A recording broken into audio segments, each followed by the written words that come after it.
안녕하세요. 날마다 기막힌 종의 박주호 목사입니다. 벌써 한 주가 지나서 금요일입니다. 오늘 하루도 승리하시고 또 평안한 주말 되시기를 주님의 이름으로 기도하겠습니다. 우리는 예배소서의 말씀을 통해서 이 성령 충만의 삶에 대해서 함께 계속해서 살펴보고 있습니다. 우리 안에 성령 충만한 삶은요, 우리 삶 가운데 가장 구체적인 부분부터 시작된다는 것을 볼 수 있습니다.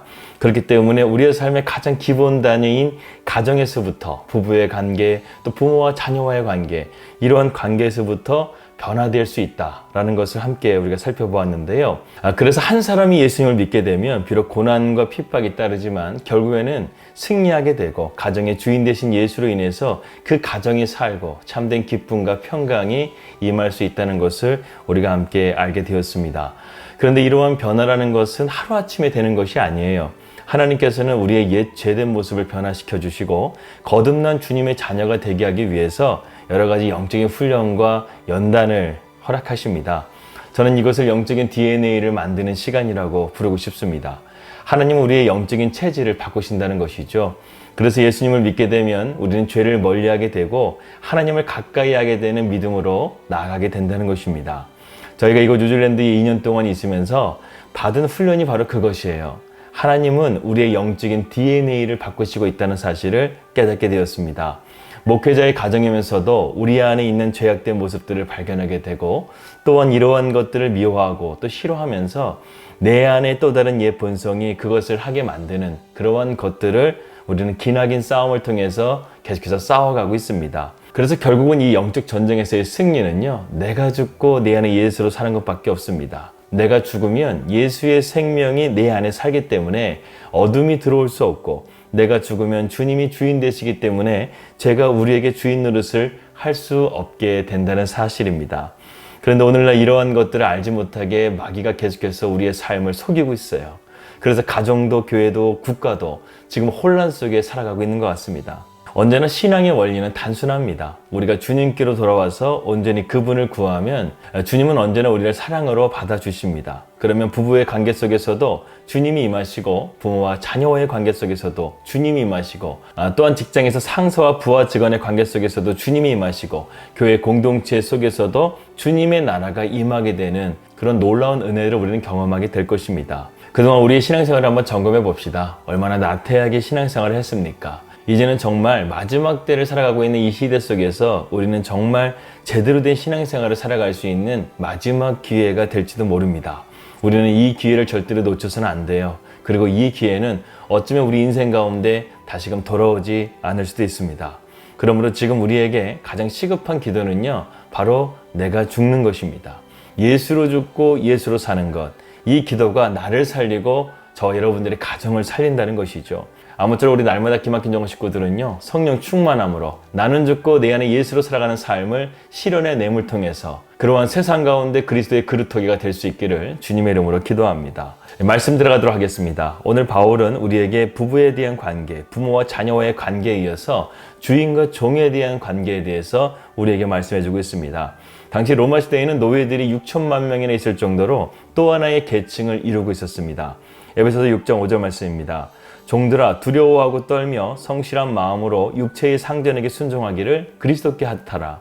바울이 지금 말하고 있는 것은 무엇일까요? 당시 노예제도를 볼 때 이해하기 어려운 말이라고 볼 수 있습니다. 오늘날로 본다고 한다면 이 말은 사회적으로 상당히 반감을 일으키는 말이 될 수 있다는 것이죠. 오히려 이런 말을 했다면 민권운동단체나 아니면 평등권운동단체에서요, 법정 소송을 걸 만한 그런 엄청난 말을 지금 하고 있는 것이죠. 아니 지금 내가 노예가 된 것도 억울한데 오히려 그것을 기쁨으로 여기라고, 그것을 성실하게 더 열심히 하라고, 이런 말을 하게 되면 좋아할 사람이 누가 있겠어요. 근데 바울은 지금 에베소서에서 이런 말을 하고 있다는 것입니다. 그래서 이 말씀을 보게 되면요, 같은 그리스도인이면서도요, 야 이것은 아니지 않는가 이런 생각을 할 때가 있다는 것이죠. 하지만 오늘 말씀을 잘 들어보게 되면 그것이 이해가 될 줄을 믿습니다. 여러분, 종이 주인에게 순종할 때 적용되는 4가지의 원리가 있습니다. 오늘 본문 말씀 5절 말씀 보게 되면 그 4가지의 원리가 나오는데요. 첫 번째로는 주인을 존경하는 마음을 가지라는 거예요. 이것은 아내가 남편을 공경해야 하는 그런 원리와 똑같다는 것입니다. 경매라는 대상에게는 절대로 순종할 수가 없죠. 오직 순종할 수 있는 비결은요, 상대방을 존경하는 데서부터 비롯된다는 것입니다. 두 번째, 주인에게 순종할 때 우리는 두려움을 가지고 순종해야 된다는 것입니다. 종들은 주인에 대해 가져야 될 두려움은요, 공포심과는 좀 다른 개념이에요. 무서워서 두려워하는 것이 아니라 하나님을 두려워하는 그 마음, 그 두려워하는 마음과 같이 경외심을 가지며 나아가라는 것입니다. 하나님에 대한 두려움이 없으면 인간은 방자하게 되고 당돌해지기 쉽고 똑똑하지만 건방질 수밖에 없습니다. 이것은 종된 그리스도인의 태도가 아니라는 것이죠. 그렇기 때문에 주인에 대한 경외심을 가지고 순종해야 된다는 것을 바울은 말씀하고 있습니다. 세 번째로는 성실한 마음으로 순종하라고 말씀하고 있습니다. 왜냐하면 성실하는 것은 모름지기 하나님의 성품이시기도 하고 또 그리스도인의 기본 자세이기 때문에 그렇습니다. 그래서 시편 37편 3절의 말씀 보게 되면 여호와를 의뢰하고 선을 행하라. 땅에 머무는 동안 그의 성실을 먹을거리로 삼을지어다. 즉 그리스도인의 삶이요, 성실해야 된다는 것이에요. 성실하다는 것은 주인이 보든 보지 않든 상관없이 자기가 맡은 일을 충실하게 해내는 것을 뜻합니다. 네 번째로 우리가 순종할 수 있는 마지막 원리는요, 어떤 일을 하든지 그것을 그리스도께 하라는 거예요. 조직의 명령권자이든지 사회적으로 높은 위치에 있던 사람이든지 그 사람의 권위를 인정해주고 그 가운데 순종하라는 것입니다. 그 권위를 비방하고 함부로 흔들어서는 안 된다는 것이죠. 그 이유는 우리 모두는 다 그리스도의 종이기 때문에 그렇습니다. 그러므로 우리가 무슨 일을 하든지 다 하나님의 영광을 위해서 하라고 바울은 말씀하고 있잖아요. 그렇기 때문에 하나님의 영광을 위한 것은 무엇이냐? 우리가 주님께 하듯 그 일을 하게 되면 하나님께 영광이 될 수 있다는 것입니다. 그래서 바울은 6장 7절에서 8절에 이렇게 말씀하고 있습니다. 너희가 눈가림만 하여 사람을 기쁘게 하는 자처럼 하지 말고 그리스도의 종들처럼 마음으로 하나님의 뜻을 행하고 기쁜 마음으로 섬기기를 죽게 하듯 하고 사람들에게 하듯 하지 말라, 이렇게 말씀했습니다. 여기서 죽게 하듯이라는 말은요, 기쁨으로 정성스럽게 그 일을 하라는 거예요. 어떤 의무감이나 책임감으로 그것을 하지 말라는 것입니다. 일을 시키는 사람을 볼 때 제일 불편한 사람은요, 찡그린 얼굴로 일하는 사람이에요. 책임감이 강하고 열심히 일해도요, 표정이 굳어 있으면 주위 사람들이 얼마나 불편한지 모릅니다. 여러분 창세기 29장과 30장의 말씀 보게 되면 이 야곱이 라헬을 사랑하잖아요. 사랑해가지고 그녀를 아내로 얻기 위해서 7년 동안 이 라반의 집에서 종으로서 일을 하는데 그 7년이요 마치 수일처럼 여겨졌다는 거예요. 정말로 사랑하는 사람을 위해서 일을 하니까요, 그 일이 수일처럼 여겨졌다는 거예요. 그 일 가운데서 기쁨과 소망이 생길 수 있다는 것입니다. 저는요, 에베소서의 말씀을 묵상하면서 전에는 느끼지 못했던 성령의 놀라운 통찰력을 하나 발견하게 되는데, 그것은 세상의 어떠한 시스템이나 제도를 통해서 바뀌는 것이 아니라 이 세상이라는 것은 바로 사람을 통해서 변화될 수 있다는 것입니다. 우리 사회의 부정부패가 누구를 욕한다고 해결될까요? 그렇지 않아요. 사회의 기독교 정신이 뿌리 내리게 되고 우리의 문화가 바뀌게 될 때 그러한 문제들이 사라지게 된다는 것입니다. 이를 위해서 우리 그리스도인들이 하나님의 사람으로서 모든 일을 죽게 하듯 함을 통해서 이 세상을 변화시켜 갈 수 있는 그러한 세상의 그루터기가 될 수 있다는 것이죠. 그런데 바울은 여기서 종들에게만 말하는 것이 아니라 상전들에게도 명령하고 있는 말씀이 있습니다. 6장 9절의 말씀입니다. 상전들아, 너희도 그들에게 이와 같이 하고 위협을 그치라. 이는 그들과 너희의 상전이 하늘에 계시고 그에게는 사람을 외모로 취하는 일이 없는 줄을 너희가 알미라, 이렇게 말씀했습니다. 여기서는 주인에 대한 자세를 바울은 말씀하고 있는데요, 주인이나 상전은요, 아랫사람에게 함부로 위협하지 말라는 거예요. 함부로 대하지 말라는 것입니다. 이것이 종들에게 적용되는 네 가지 원리의 또 하나의 원리를 지금 바울은 말씀하고 있는 것이죠.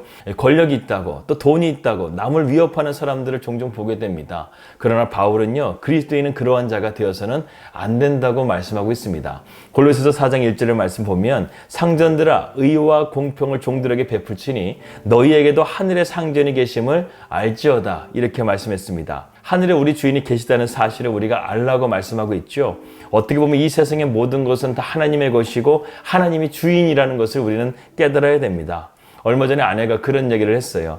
저희가 이 집에 지금 렌트로 살고 있거든요. 그런데 이 집의 주인은 하나님이시라는 거예요. 이 집의 주인도 언젠가는 이 집을 떠나가게 될 것이고 결국에는 이 땅을 끝까지 가지고 계시는 그분, 주님이 진짜 주인이라는 것을 말하는 것을 보게 되면서, 아 맞다, 정말 이 땅의 주인은 하나님이시구나. 우리가 내 집이라고 말하지만 우리가 죽게 되면 그 집이 누구께 되겠어요? 결국에는 다른 사람의 것이 또 되는 것처럼 우리는 영원히 소유할 수 없다는 것이죠. 진정으로 영원히 소유하시는 그분만이 진짜 온 땅의 주인이라는 사실을 우리는 깨달아야 됩니다. 다만 우리는 청직일 뿐이에요.